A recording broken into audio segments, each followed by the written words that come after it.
Hello friends, സുഖമായിട്ടിരിക്കല്ലേ? അൽഹംദുലില്ലാ, ഞങ്ങൾ സുഖമായിട്ടിരിക്കുന്നു. ഇന്നൊരു ലഞ്ച് പ്രിപ്പറേഷൻ കണ്ടാലോ?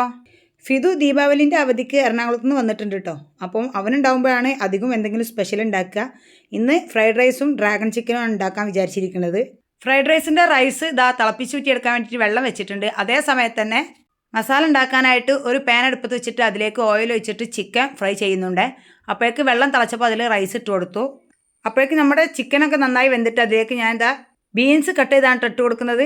അത് ജസ്റ്റ് ഒന്ന് വഴറ്റി കൊടുക്കുക. അതിന് ശേഷം വേണം അതിലേക്ക് ക്യാരറ്റ് ചേർത്ത് കൊടുക്കാൻ വേണ്ടിയിട്ട്. അതിനുശേഷം വീണ്ടും ഒന്ന് വഴറ്റി കൊടുക്കുക. റൈസ് തിളപ്പിച്ചിട്ടുന്ന വെള്ളത്തിൽ ഞാൻ ഓയിലും ഉപ്പും ചേർത്തിട്ടുണ്ടായിരുന്നേ. അപ്പോഴേക്കും നമ്മുടെ മസാല ഈ ഒരു പരുവായിട്ടുണ്ട്. ഇനി നമുക്കിതിലേക്ക് 2 മാഗി ക്യൂബ് ചേർത്ത് കൊടുക്കുക. എന്നിട്ട് അതിലേക്ക് കട്ട് ചെയ്ത് മാറ്റി വെച്ച ക്യാപ്സിക്കും കൂടെ ചേർത്ത് കൊടുക്കുന്നുണ്ട്. ഞാൻ 2 ക്യാപ്സിക്കം എടുത്തിട്ടുണ്ടായിരുന്നേ. ഈ സമയം സ്പ്രിംഗ് ഓനിയൻ ഉണ്ടെങ്കിൽ ഇട്ട് കൊടുക്കുക. എൻ്റെ കയ്യിൽ ഉണ്ടായിരുന്നില്ല.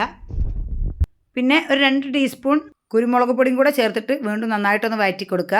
പിന്നെ ഞാൻ ചിക്കൻ ഫ്രൈ ചെയ്തതും ഈ മസാല ഉണ്ടാക്കിയതൊക്കെ നെയ്യിലാണ് കേട്ടോ, ഓയിലല്ല. വളരെ കുറച്ച് നെയ്യ് മതി. ലാസ്റ്റാണ് കേട്ടോ ഓയിൽ ചേർത്ത് കൊടുക്കുക. ഈ സമയപ്പോഴേക്ക് നമ്മുടെ റൈസൊക്കെ വെന്തിട്ടുണ്ടായിരുന്നു. അത് ഞാൻ വെള്ളം വാർത്ത് വെച്ചിട്ടുണ്ടേ. ഇനി നമുക്കിതിലേക്ക് ഏകദേശം 2 ടേബിൾ സ്പൂൺ സോയാ സോസ് ഒഴിച്ചു കൊടുത്തിട്ട് വീണ്ടും ഒന്ന് മിക്സ് ചെയ്യുക. ഇതാ കണ്ടോ, നമ്മുടെ മസാല റെഡി ആയിട്ടുണ്ട്.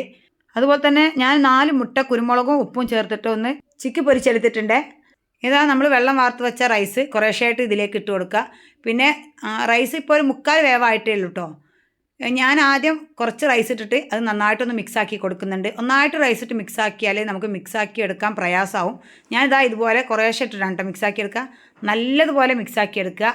അതിന് ശേഷം വേണം അടുത്ത ബാച്ചായിട്ട് ഇട്ട് കൊടുക്കാൻ വേണ്ടിയിട്ട്. എന്നിട്ട് ഇനിയിപ്പോൾ റൈസ് മുഴുവനായിട്ട് ഇട്ടിട്ട് വീണ്ടും സാവധാനം മിക്സാക്കി എടുക്കുക. അപ്പോൾ നമ്മുടെ ഫ്രൈഡ് റൈസ് ഇവിടെ റെഡി ആയിട്ടുണ്ട്. ഈ സമയത്താണ് നമ്മൾ നേരത്തെ മാറ്റി വെച്ച മുട്ട ചേർത്ത് കൊടുക്കുന്നത്. മുട്ട ചേർത്തെടുത്തതിന് ശേഷം ജസ്റ്റ് ഒന്ന് മിക്സ് ആക്കുന്നേ ഉള്ളൂ. ഇതിന് മുകളിൽ ഞാൻ കുറച്ച് ഓയിലും കൂടെ ഒഴിച്ചിട്ട് ഇനി അതൊന്ന് അടച്ചു വെച്ച് ആവി കയറ്റിയെടുക്കുകയാണ്. അപ്പോൾ നമ്മുടെ ടേസ്റ്റ് ആയിട്ടുള്ള ഫ്രൈഡ് റൈസ് റെഡി ആയിട്ടുണ്ട്. ഇനി അതിലേക്ക് കോമ്പിനേഷനായിട്ട് ഡ്രാഗൺ ചിക്കനാണ് ഞാൻ ഉണ്ടാക്കുന്നത്.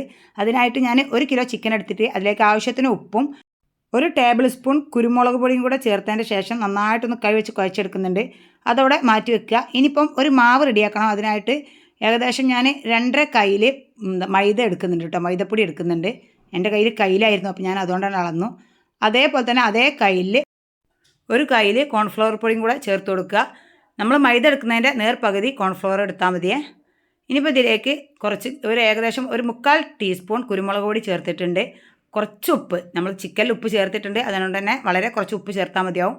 പിന്നെ ഒരു മുട്ട പൊട്ടിച്ചൊഴിച്ച് കൊടുക്കുക. എന്നിട്ട് അതൊന്ന് മിക്സാക്കി നോക്കുക കേട്ടോ. മിക്സാക്കി നോക്കിയിട്ട് നമ്മൾ പിന്നെ മാവാക്കാൻ വേണ്ടിയിട്ട് കുറേശ്ശെ വെള്ളം ഒഴിച്ചിട്ട് വേണം മിക്സാക്കി എടുക്കാൻ. ഒരുപാട് ലൂസായി പോകരുത്, എന്നാൽ ഒരുപാട് തിക്കും ആവരുത്. അങ്ങനെ ഒരു ബാറ്ററാണ് വേണ്ടത്. അപ്പോൾ ഞാൻ കുറേശ്ശെ വെള്ളം ഒഴിച്ചിട്ട് മിക്സാക്കി എടുത്തിട്ട് ഇതാണ് കേട്ടോ അതിൻ്റെ ഒരു പാകം. ഇനി നമുക്ക് ചിക്കന് മുഴുവനായിട്ട് ഇതിലേക്ക് ചേർത്ത് കൊടുത്തിട്ട് കൈ വെച്ചിട്ട് വീണ്ടും നന്നായിട്ടൊന്ന് കുഴച്ചെടുക്കുക. മാവൊക്കെ എല്ലാ ഭാഗത്തും ആവണം. അതേസമയം ഞാനൊരു പാൻ അടുപ്പത്ത് വെച്ച് ഓയിൽ ചൂടാകാനായിട്ട് വെച്ചിട്ടുണ്ടായിരുന്നു. നല്ല ചൂടായ ഓയിലിലേക്ക് വേണം ഇട്ട് കൊടുക്കാൻ വേണ്ടിയിട്ട്. അപ്പോൾ ഞാൻ ഓരോ പീസായിട്ട് സെപ്പറേറ്റ് ആയിട്ട് ഇട്ട് കൊടുക്കുന്നുണ്ട്. ഇനിയിപ്പോൾ ഇത് തിരിച്ചും മറിച്ചിട്ടിട്ട് നമുക്ക് ഫ്രൈ ചെയ്ത് മാറ്റി വെക്കാം. അതേസമയം വേറൊരു പാൻ അടുപ്പത്ത് വെച്ചിട്ട് അതിലേക്ക് ഇഞ്ചി, വെളുത്തുള്ളി, പച്ചമുളകും കൂടെ ഒന്ന് ചതച്ചെടുത്തതാണ്. അതിൻ്റെ പച്ചമണം മാറുന്നത് വരെ നന്നായിട്ടൊന്ന് വഴറ്റി കൊടുക്കുക. അപ്പോഴേക്ക് ഞാൻ ചിക്കൻ അപ്പുറത്ത് ഓരോരോ ബാച്ചായിട്ട് ഫ്രൈ ചെയ്ത് മാറ്റി വെക്കുന്നുണ്ട്. ഇനിയിപ്പോൾ ഇതിലേക്ക് 1 ടേബിൾ സ്പൂൺ ചില്ലി ഫ്ലേക്സും കൂടെ ചേർത്തിട്ട് വീണ്ടും നന്നായിട്ടൊന്ന് വഴറ്റി കൊടുക്കുക.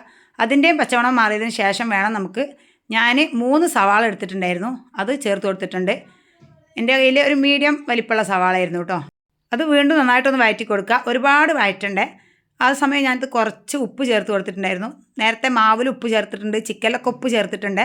അത് നോക്കിയിട്ട് വേണം ചേർത്ത് കൊടുക്കാൻ വേണ്ടിയിട്ട്. സവാള ഒരുപാട് ബ്രൗൺ നിറം ആവണ്ട. കുറച്ചൊന്ന് കളർ ചേഞ്ച് ആയി വരുമ്പോൾ നമുക്ക് 2 ക്യാപ്സിക്കം ചേർത്ത് കൊടുക്കുക. അതും ജസ്റ്റ് ഒന്ന് വഴറ്റിയതിന് ശേഷം 1 ടേബിൾ സ്പൂൺ സോയാ സോസും 1 ടേബിൾ സ്പൂൺ ചില്ലി സോസും അതുപോലെ തന്നെ 2.5 ടേബിൾ സ്പൂൺ ടൊമാറ്റോ സോസും കൂടെ ഒഴിച്ചു കൊടുത്തിട്ട് വീണ്ടും നന്നായിട്ടൊന്ന് വഴറ്റി കൊടുക്കണേ. ഈ സോസൊക്കെ ഒന്ന് ജസ്റ്റ് ഒന്ന് വെന്ത് വരണം, അതുവരെ ഒന്ന് വഴറ്റി കൊടുക്കുക. ഇപ്പൊക്കെ തീ ഹൈ ഫ്ലെയിമിൽ തന്നെയായിട്ടുള്ളത്.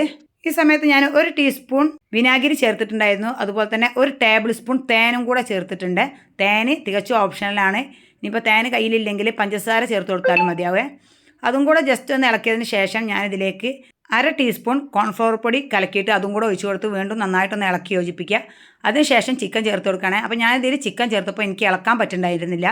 ഞാൻ വലിയ പാത്രത്തിലേക്ക് മാറ്റിയിട്ട് വീണ്ടും നന്നായിട്ടൊന്ന് ഇളക്കി യോജിപ്പിച്ചിട്ട് കുറച്ച് വെളുത്ത വെള്ളം കൂടെ ചേർത്തിട്ട് ഉണ്ടായിരുന്നു. അപ്പോൾ ടേസ്റ്റി ആയിട്ടുള്ള ഡ്രാഗൺ ചിക്കനും റെഡി ആയിട്ടുണ്ട്. അങ്ങനെ ലഞ്ചൊക്കെ റെഡിയായി. നല്ല ടേസ്റ്റി ആയിട്ടുള്ള ഫ്രൈഡ് റൈസും ഡ്രാഗൺ ചിക്കനൊക്കെ എല്ലാവരും കൂടി കഴിച്ചു. അപ്പോൾ ഇന്നത്തെ വീഡിയോ ഇത്രേ ഉള്ളൂ. വീഡിയോ ഇഷ്ടമെങ്കിൽ ലൈക്ക് ചെയ്യുക, ഷെയർ ചെയ്യുക, സബ്സ്ക്രൈബ് ചെയ്യുക, തൊട്ടടുത്തുള്ള ബെല്ലൈക്കൺ പ്രസ് ചെയ്യുക. ഇൻഷാ അല്ലാഹ് മറ്റൊരു വീഡിയോ ആയിട്ട് കാണാം.